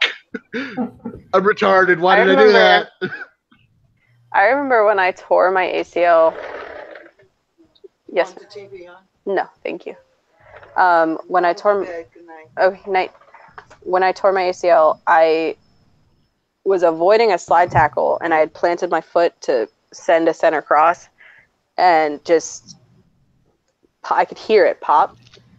And I remember trying to get up and get on my foot, and then got on my good leg and got off so that I could get a sub on, so that we wouldn't lose the opportunity to score the point. And then the ref blew it dead, and I punched him square in the face on one leg because he came over and he's like, "You're injured," and I was like, "You fucking dick!" So then everybody's like, it hurts so bad. It's such a big deal, and like, you're immediately taken out. And I'm like, that's not exactly how it happens. I'm like, that's how it happens for pussies. It's not how it happens for like tough guy people. It's like, I had way too much adrenaline to even comprehend what was going on. I'm like, why the fuck won't my leg work? And then I wasn't in pain until like hours later.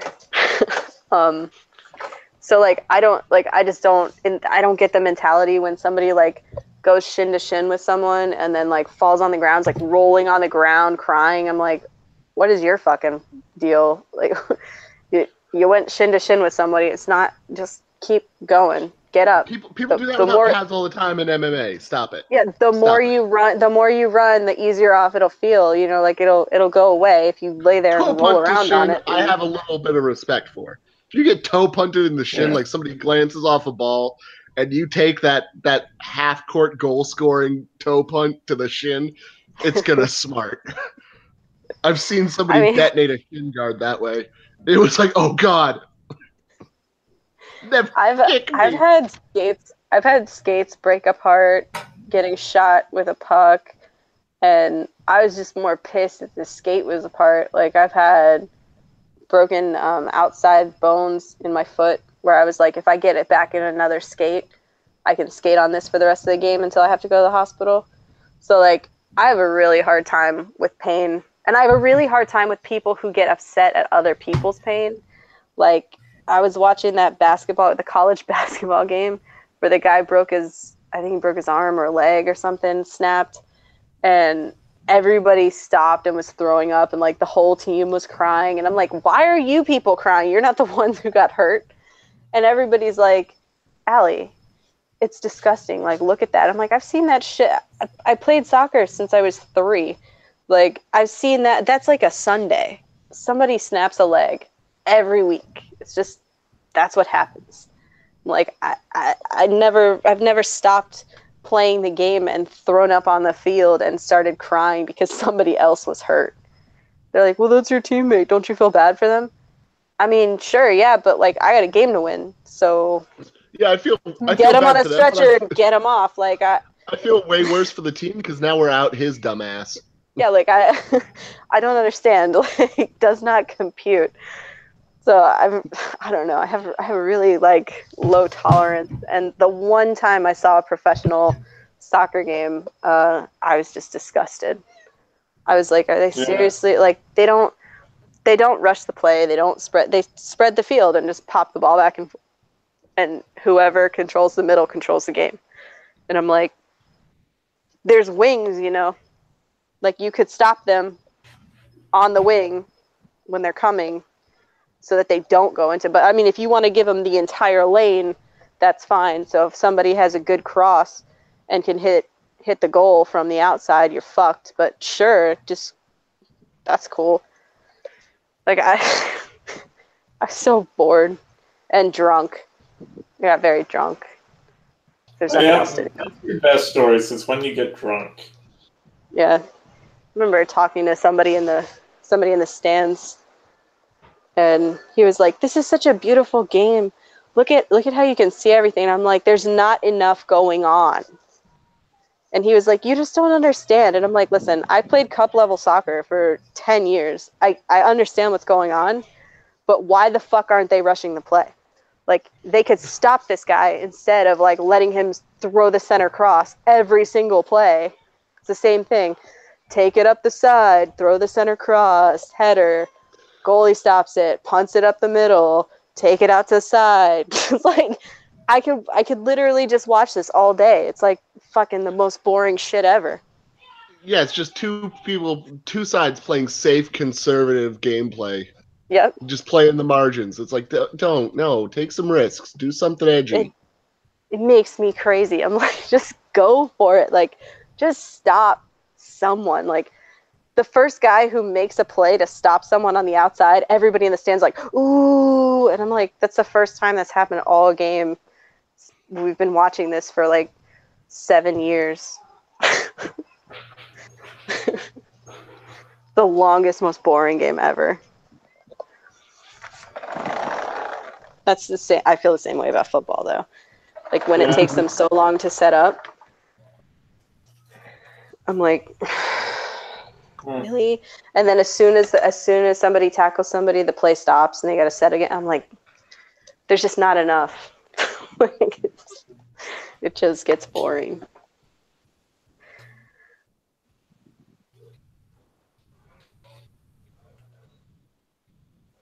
Okay, what else do we have to talk about?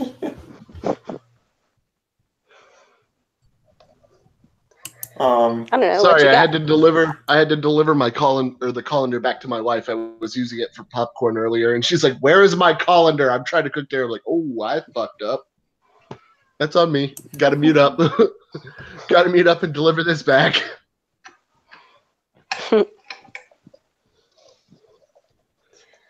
So we did. Okay, I am being told to check my Twitter.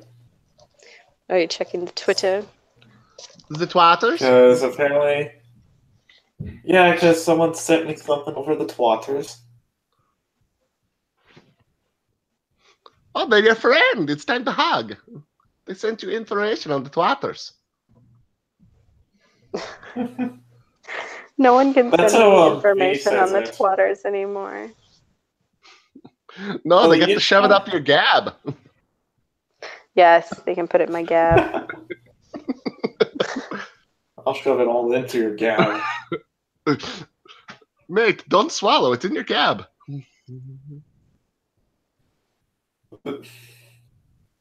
Dirty V impressions. That's all I got to fill airtime. Yeah.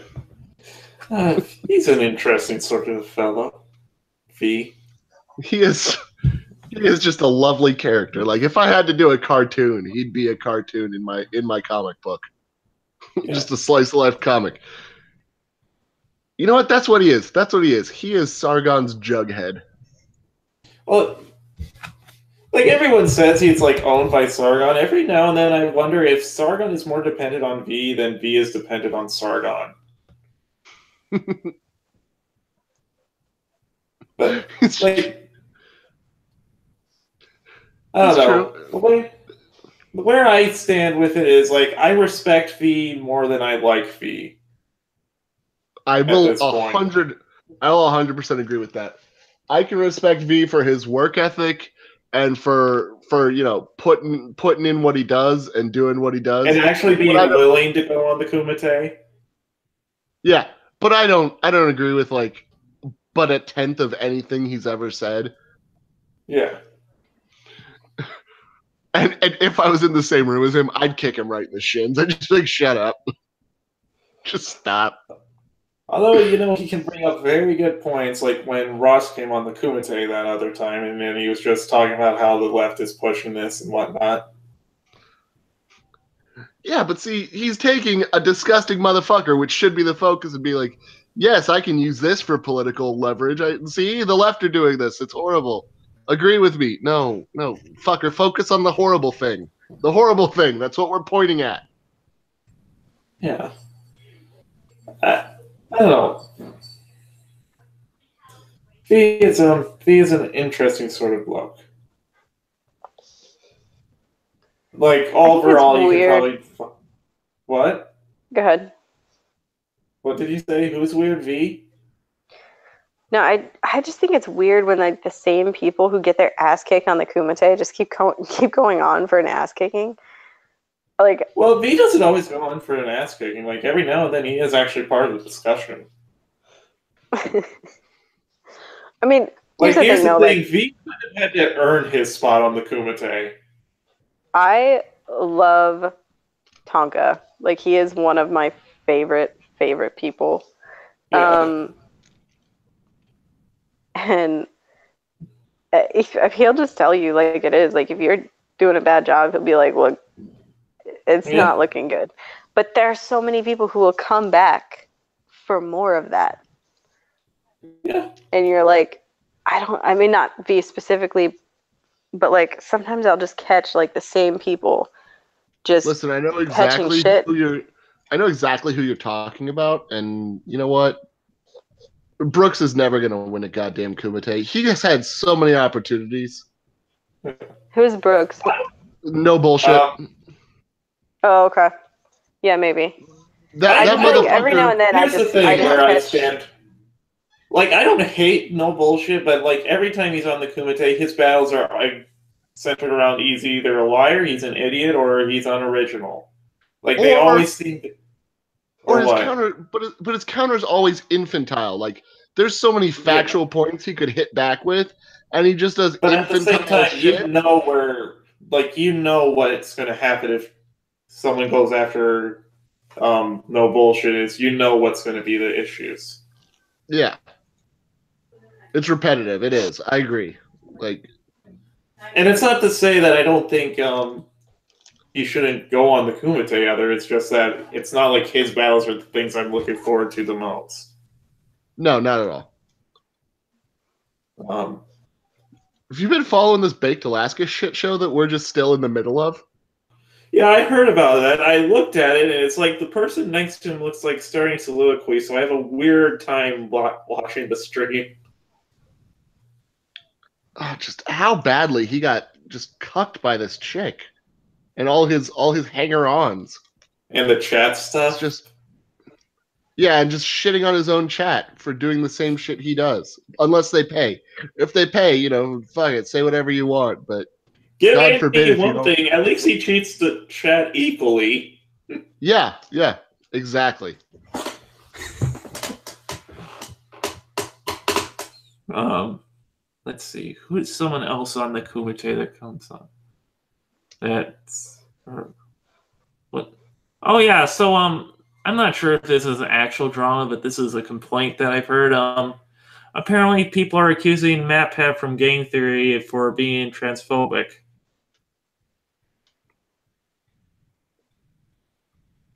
Listen, Because you've heard my stance on MatPat. I am not one of his fans, but I will never be like, oh yeah, he's totally transphobic. You can see it every time. No, he's well, cringy. apparently he did a made poll cringy thing. joke. He did a poll thing, and apparently in it he had like gender stuff, and one of the things was like other, and apparently people put attack helicopter, and he was pointing that out and making some jokes with it, and apparently he's transphobic for that. Attack helicopter is like the oldest transgender meme in the book. Yeah. And well, apparently one of his fans like put it in as a thing for his poll. Yeah. You fucking open yourself up to it though. Like when you're like, everything's a gender. I'm a dragon gender. I'm a unicorn gender. I'm a rainbow gender. And somebody's like, yeah, I'm a fucking attack helicopter. Like you open yourself up for it. And that's the kind of shit I was talking about. Like when you're a kid, your mom and dad not telling you that you were fucking wrong. You're just wrong. Like I was 3 years old. I wanted to be a killer whale. And my mom was like, not gonna happen. Like, oh no, my mom was a dream crusher. How good are you with ice blocks and raw fish? What do you mean? Yeah, like that's what killer whales eat, and penguins. You want to go eat a penguin raw? Here, like, yeah, you can be a killer whale. We have a pool in the backyard. Just go live in there, and we'll feed you out there, and we'll get you one of those strap-on dorsal fins. Like, no, she was like, no, that's not a thing that could happen for you. I'm sorry, but here's another option. There are killer whale trainers. There are marine biologists who work with killer whales. There's all kinds of jobs. Let's learn about those things. Okay? So in one breath, you're like, you're wrong. But in another breath, you're saying, hey, here's this other option for you. So, but I see you like this thing. Here's a bunch of other related stuff. Right. So like, let's turn this around. Let's make this a positive thing. Let's remind you that you're a human and you can never be a killer whale because that's ridiculous. But there are things you can do that will put you close to killer whales if that's something you're interested in. So it's like, that's how you parent. You don't parent by going, yeah, you're so special and unique and you can be whatever you want and we'll just get you plastic surgery and if you want to be a kitty cat, then you live your life as a kitty cat. If you want to be a baby forever, we'll just get you a diaper and a crib and it'll grow with you and it'll be fine. No, at some point you have to say, look, no, you can't do that. I appreciate that you want to do that, but here's some other options for you. And there's nothing wrong with it. The problem is society today says if you do that, that's abuse. You're hurting your child. And then you have a bunch of fucking weirdos who grow up and somebody makes a joke and they're like, I'm having a panic attack. I'm so hurt right now.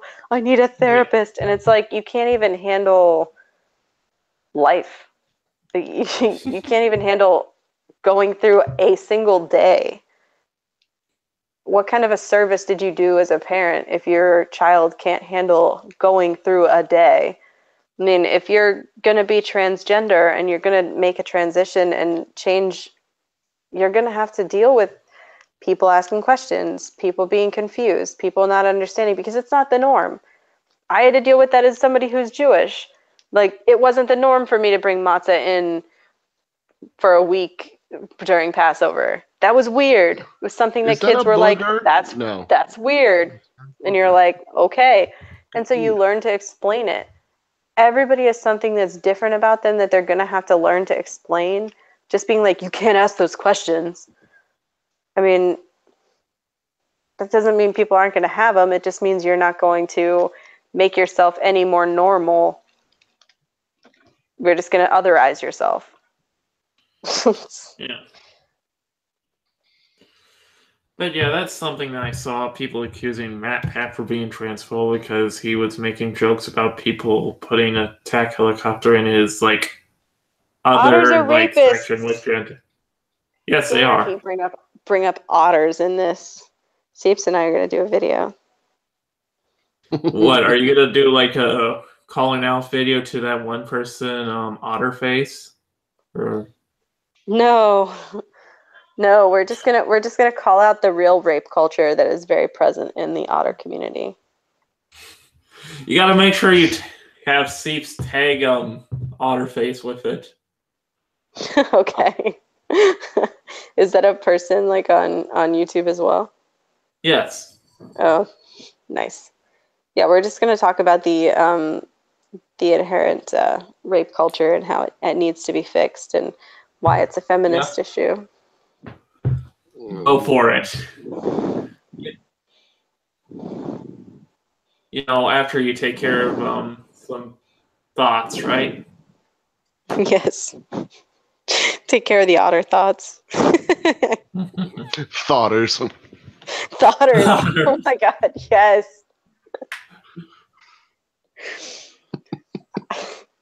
Is that what you're gonna call it?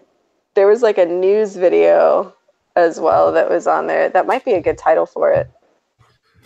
Thoughters, the rapening.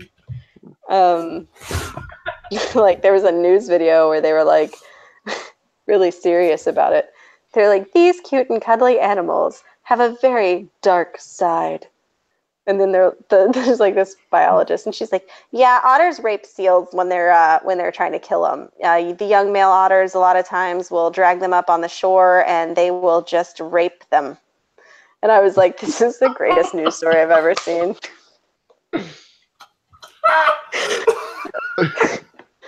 They're like, sometimes they rape them before they kill them, and then other times they just rape after they kill them. They just rape the carcasses. And I'm just like... Otters are horny little bastards because they'll hollow out urchins and fuck the shells. They fuck everything. Like, they are little fuckers. That's what they are. Okay, we gotta definitely tag Otterface with it.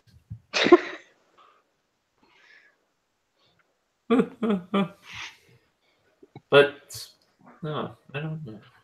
How dare you represent this culture, Otterface? How dare you? Hashtag times up. I think Top Cat knows. Hashtag seal2. I used to every time there was like this one thing, it would be like fact in your face and it would talk about otters. I would always retweet it, or somebody would retweet baby otter pictures and they're like, they're so cute. I'd retweet them and I'd be like, they're rapists. And people would lose their minds. They're like, that's not accurate. That's not okay. Like, otters are, why do you keep saying that? And I'm like, it's true. And I'd link news articles to different cases of otter rape. Okay, it's like my favorite thing to do on Twitter. I think the real question here is, has an otter ever tried raping a person? No, but dolphins do all the time. Dolphins do, yeah. I haven't come across an article, but I haven't looked for one either. I'm sure they have. I mean, otters fucked up. They just go at it. They can't help it. Yeah. There's just a nude beach somewhere. They see some lady and they just run for it. They get confused and just start going at it between your big toes. They're like, what is this? Some chick's like, oh my god, look at how cute they are. Then they get some lotion on their feet. Here comes the otter. Free sunscreen delivered by Otter. Oh boy. This stream took an interesting turn. To otter rape. Listen, we started with pedo rape, we ended with otter rape. Everything's good. It's all... It worked out full circle. Well, Allie, is there anything you want to read to our guest? Oh, I suppose I should probably do that. It's just too bad that Seeps isn't here. Well. Oh, and according to someone in the chat, I forgot to say ball gag. Oh, yeah. Well, now you've said it, so 1 in the win column. Check. This is we like to make sure that everybody feels comfortable and welcome and adequately horny when they're here. So this is from Deep Underground Poetry, and it's called Soapin' in the Shower, and it is by a gentleman named 8 More. Hey, Chagrin, you came in just in time. Oh, Shaggy, no.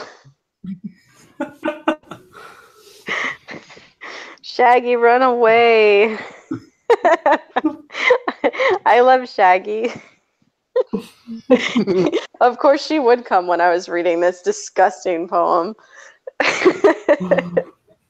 Well, don't keep Top Keck here waiting. I know. Let's just give Shaggy adequate time to put this on mute. I was soaping in the shower. My right hand held my wood. The shower curtain opened, and beside me there you stood. You were naked as a jaybird, those memorable words I heard you say. It's time for you to eat my pussy, or I'm leaving you today. Needless to say, I was confused. Is there a choice for me? I would love to eat your pussy, and I dropped down to my knee. Your pussy right there in my face, I spread your lips to see. Your clitoris, swollen, hard and firm, right there in front of me.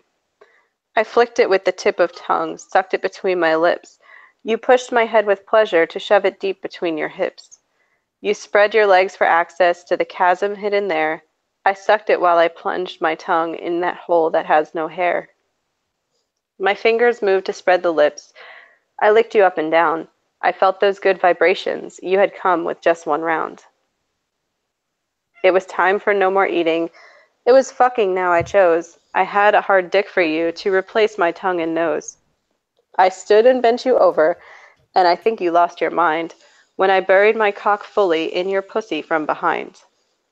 The sound of wet balls smacking on your ass with cheeks apart. My cock was moving rapidly, and I heard your pussy fart. The wetness of the shower brought the noise with every stroke. Had both our faces smiling, there was a fart with every poke. The sound was humor to my ears. I heard the poot poot pootin' cooter as the gas was coming out around my 6-inch semen shooter. We fucked away the gases, finally stroked them out. Sometimes farting in the shower is what wet pussy is about. When we were all finished, when our coming was all done, we washed away what had escaped. Now I've written of the fun. This is like the limerick version of Letters to Playboy. Kinda. Yeah. Beautiful. Yeah.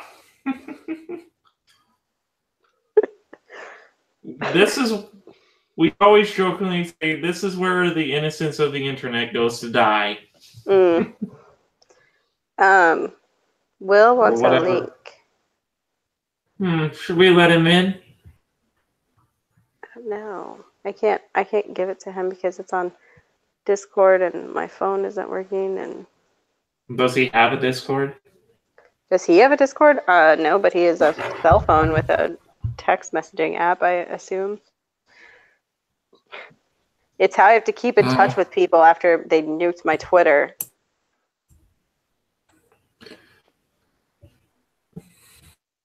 But I will have to go soon because I have to get up early for work. And go be mean to children all day. They're jerks. Of course they're jerks. They're children. Yeah, mine are extra special jerks, though. Yeah. They're the kind of jerks that... I actually had one kid come in with he had pants around his bottom, and he came in, like, strolled in about 11 o'clock. We're out on the playground, and one of my kids was like, your pants are low. You need a belt. I can see your underwear. And this child chose to turn to the other child and respond, all y'all niggas gonna suck my dick. And I was like, oh. Excuse me, Lil Ghetto. The pants down thing means you're the catcher, not the pitcher. Yeah, it was a hard lesson to learn for him, I think, because the other child chose to inform him of what that means when he took exception and said, if you keep your pants like that, you're going to be sucking my dick. And I was like, okay, well, you guys are 6 years old. That's fun. As not incorrect as you are, perhaps I should stop this. Perhaps I should interject and remind you, this language is very inappropriate for the schoolyard. Thanks so much. You ever just stop to make them feel really, really uncomfortable about themselves? Like they start getting in a yelling war. Just look at both of them. Stop ejaculating in each other's faces.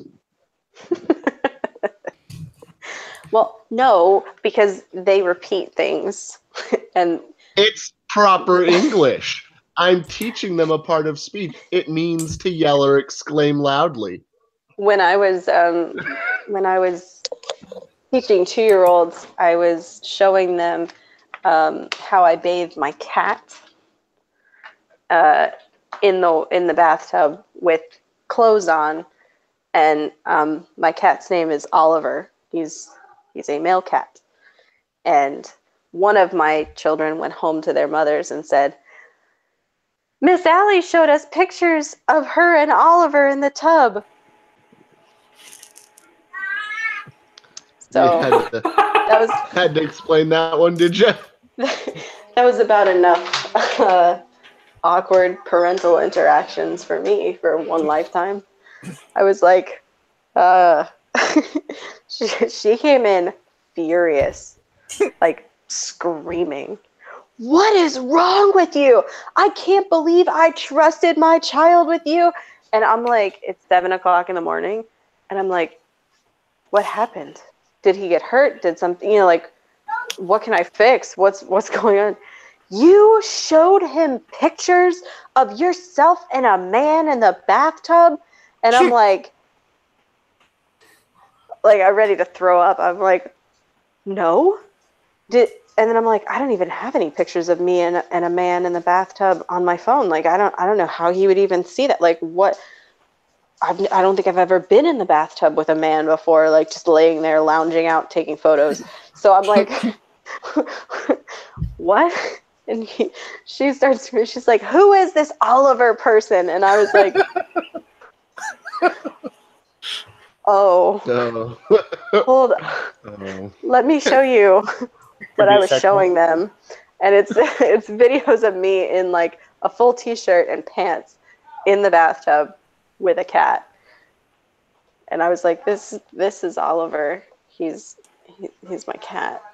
And she was like, oh my God.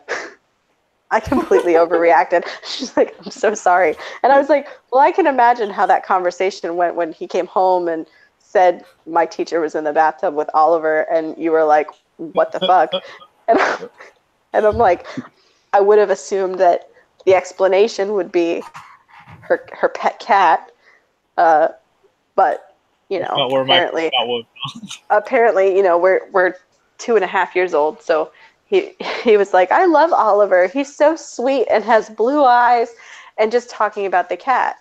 And I'm like, it's definitely not a man. It helps to point out that it's a cat. She's like, I couldn't imagine. She's like, I didn't know like if he had met him before. She just kept saying he's so nice, and I was like, because I tell them he's nice and he purrs and he cuddles, and they've seen other pictures of the cat before. That would have been an interesting letter home to the parents. Oh my God. And that's what I had to, I like called up all the other parents in the classroom, and I was like, please, like, I'm so sorry if this is how this comes off or whatever. It's my cat. We were in the bathtub. We were explaining how to take care of your pets and teaching them as part of like their home unit. I'm so sorry if this got confused, but Oliver is in fact my cat. I was in fact fully clothed. Like there was nothing weird going on except for the fact that I did have all of my clothes on and a cat in the bathtub, which is weird enough, but I apologize. And everybody else, all the other kids, said they saw the cat in the bathtub. Like, there was a kitty cat in the bathtub, which is what I thought they would remember. Just this one kid was like, I just love Oliver. And I'm like, my cat. The best part of the pictures is just the look on Oliver's face. He's not happy.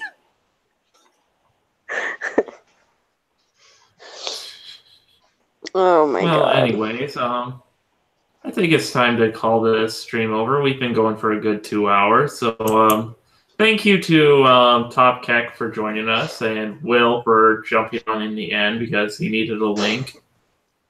Because he's yeah. He's this stream's gypsy. I totally accept that. And thank you, Ali, as always. So have a nice day. Please do whatever, and don't use ball gags irresponsibly.